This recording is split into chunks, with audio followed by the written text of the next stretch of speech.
Halo semua, saya Tahira Putri Syafitri dengan NPM 20064813886, jurusan Okupasi Terapi 2020 Universitas Indonesia. Pada kesempatan kali ini saya akan melakukan pemeriksaan Range of Motion atau ROM. ROM adalah suatu bentuk dasar yang digunakan untuk menilai gerakan dan untuk gerakan awal ke dalam suatu program intervensi terapeutik yang dapat dilakukan oleh tenaga kesehatan profesional maupun penyedia fasilitas kesehatan.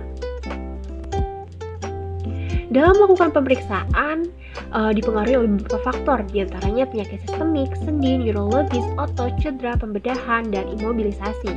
Pemeriksaan dapat dilakukan secara pasif, yaitu pasien dibantu oleh pemeriksa. Aktif, pasien melakukan gerakan sendiri, dibebaskan terlebih dahulu dari pakaian ketat, dapat dilakukan secara berdiri maupun duduk, apabila tidak mampu boleh dilakukan dengan tiduran.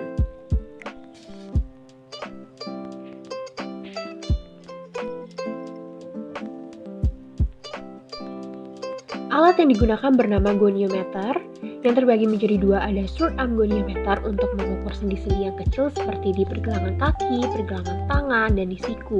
Lalu long arm goniometer untuk sendi-sendi yang panjang seperti di pinggul maupun di lutut.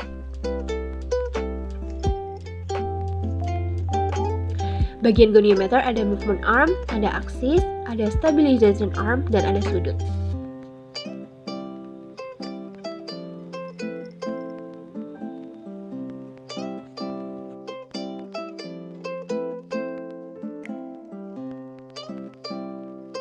Pertama, bebaskan pasien dari pakaian ketat.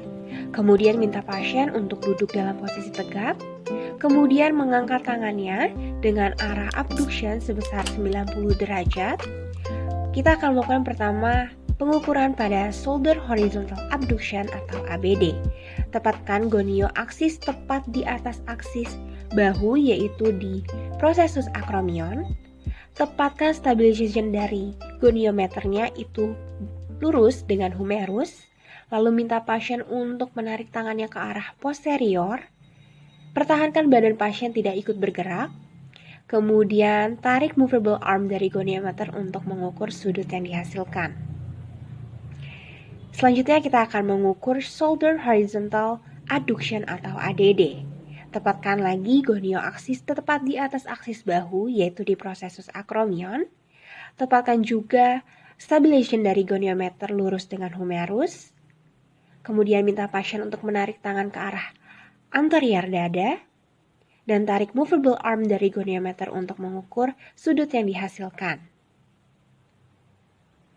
Pada video berikut ini merupakan gerakan yang salah atau disebut dengan compensatory movement, yaitu gerakan kompensasi.